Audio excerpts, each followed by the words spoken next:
Hello po, Sir, Ma'am Joe or Husi. So, sir, ito po yung sewing machine natin. Ito po yung freebies natin. Tapos, unang gagawin po natin, Ma'am and Sir, ito po yung transformer natin. Ayan. Sasaksak po natin dito. At ito pong wire natin, isasaksak natin dito sa gilid. So, ayan. Kikita nyo po, magkaroon po siya ng power switch. Sumunod po dyan, ito po yung sinulid natin at ilalagay natin sa likod. Ayan. Dito po natin yan ilalagay. So, tanggalin ko muna ito po, sir. Ayan. Tapos, ganyan lang po siya. Then, ilalagay natin yung lock. At hatakin natin itong sinulid natin, sir. Step 1, papunta na po siya dito. Dire-diretso po siya. Taas lang natin yung pressure foot natin. Sumunod, ayan po siya. Then, pangalawa po, ito po siya. Ito. Ayan. Kabit natin dyan, sir. Sumunod naman dito naman po. Ayan.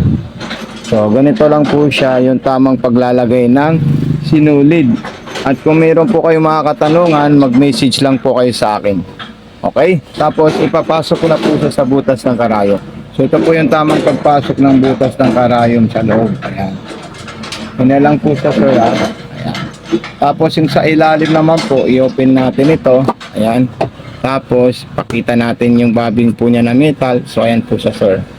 Ayan. Tapos, ang tamang paglalagay po nito, ito po siya. Ayan. Tapos, ilalagay natin dito. Kung tayo yung pupundo ng sinulid, ilalagay natin ito, sir. Ayan. Patong natin dyan, tulak natin doon. Tapos, pipindutin natin yung button start tsaka button stop. So, gano'n lang po siya, sir. Kadali. Ayan. Hindi po kayo mag-alala, sir. Dito naman po yung Facebook page natin. Ibibigay natin sa iyo para makontak niyo po kami. Ganyan po yung tamang paglagay. Tutunog po siya ng maayos. Ayan. Tapos, ikutin natin ito para makain niya po. Ayan. Okay, pagkatapos naman po, ganyan po siya. Papasok natin yan sa likod. Ganyan lang. Tapos, sarado natin, ilagay natin yan. So, ito po yung tela natin. So, subukan natin siya. Kakapalan natin siya, sir. Ayan. So, ang pangmakapal na stitches natin yung number 3. Ayan. Tapos, ito po yung reverse. Ayan. Okay. So, napakadali lang po siya gamitin.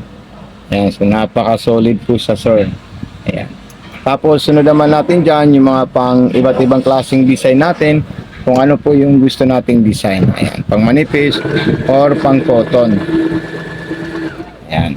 Tapos, sa zigzag naman po, pipili naman po kayo dito. Basta pang makapal na straight line, number 3, pang makapal na zigzag, number 6, manual embroidery, 7, pang garterize, o mga stretchable na tela, yan po sila lahat. Ayan. So, okay. So, napakaganda po ng tahi niya, sir. Wala po kayong masasabi dito, sir. Sobrang solid po ng ating sewing machine. So, magsisigsag po tayo sa mga laylayan. Pwede natin kunin yung number 6. Ayan. Para sa mga pang-aging, pang-garterize, ayan. So, lahat po yan functionable po, sir. Napakaganda po siya. Okay? So, ayan po siya, sir. Ayan, napaka-solid po ang ating unit. Grabe, ang ganda. Ayan. Perfect na perfect po siya, sir. Maraming salamat po sa iyo. God bless and more power po. Sir Joe Husi.